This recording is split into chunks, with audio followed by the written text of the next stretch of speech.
Ladies and gentlemen, we received an interesting viewer request in the comment section earlier. It was for AFC Gamma Inc., AFCG.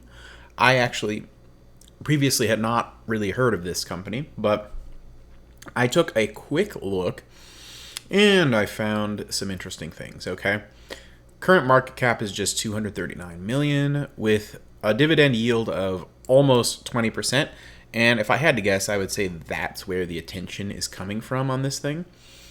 Now, this is a mortgage REIT that is in the commercial space, but their specialization is in loans to state licensed cannabis operators. Okay? So, with that, there is definitely some baggage, all right? But when we look at the valuation, okay, all right, so with mortgage REITs, I go more based off of book value. I think that's usually the more accepted standard.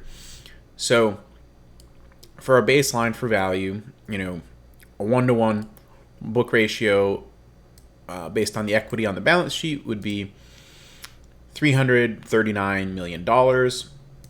Current market cap, $239 million. Okay, so we're at a pretty substantial discount to the book value here. In fact, they had this nice little chart that shows their book value per share from 2021 to 2022, and it stayed pretty much flat. Now, you might be wondering how the equity jumped this much while the book value stayed pretty flat, and what it comes down to is just the issuance of shares, okay? So REITs have two options to fund themselves. They can either take on debt and invest that money and get a higher rate of return than the interest they're being charged, or they can issue some shares to finance their activities. Okay, so they've issued shares, over the last year, and that, that is what it is, right? But I will say that, overall, it seems like they use those shares to move things in the right direction financially, right? Because shareholder equity did jump, right? Liabilities dropped, okay? Assets increased. Cash looks really good, all right? Their cash went from 109 million to 140 million, so they're they're looking very liquid at the moment.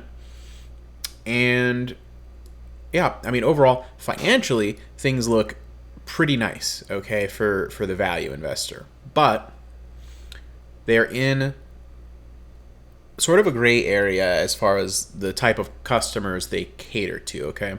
So I don't moralize about my investments, all right? So their customer could be Attila the Hun for all I care, all right? But the fact of the matter is that though these operators are state licensed, federally, this is still,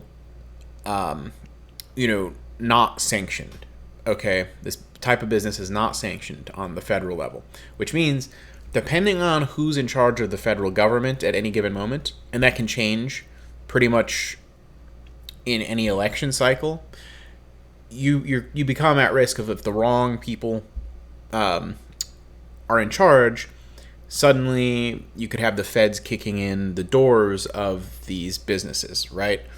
Now, when you couple that with the fact that, there's some negative sentiment in the air around commercial real estate lately, I understand why this is trading at a discount, right?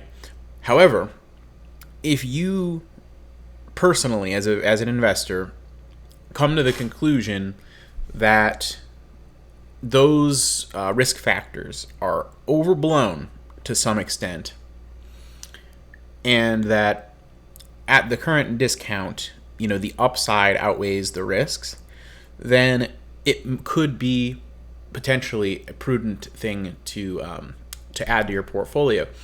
If I were to do that, I would probably have it be a very, very, very modest small slice, just because, I'm not an expert at commercial real estate risk and what you call it, like government regulation risk and that kind of thing. Now, I do think their business benefits from the fact that there are a lot of companies and investors that aren't willing to risk doing business in the area they do business, which means, there could be almost, kind of like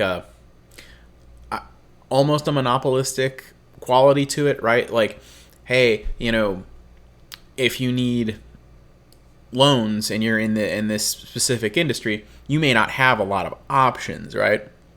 And so they might be able to charge, more interest and whatnot than, some other, traditional types of financiers. So they may be a lot more profitable as long as the feds aren't kicking in the doors of their customers, and shutting them down, basically. So those are kind of the things you need to weigh when you're looking at a company like this.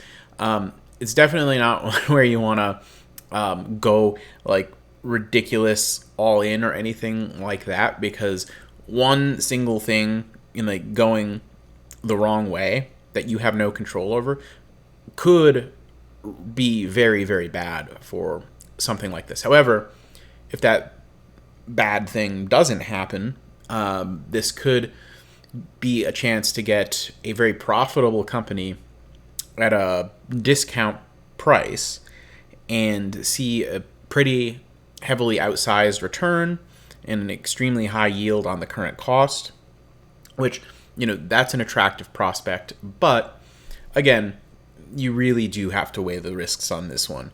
I would definitely approach with caution. All right, ladies and gentlemen.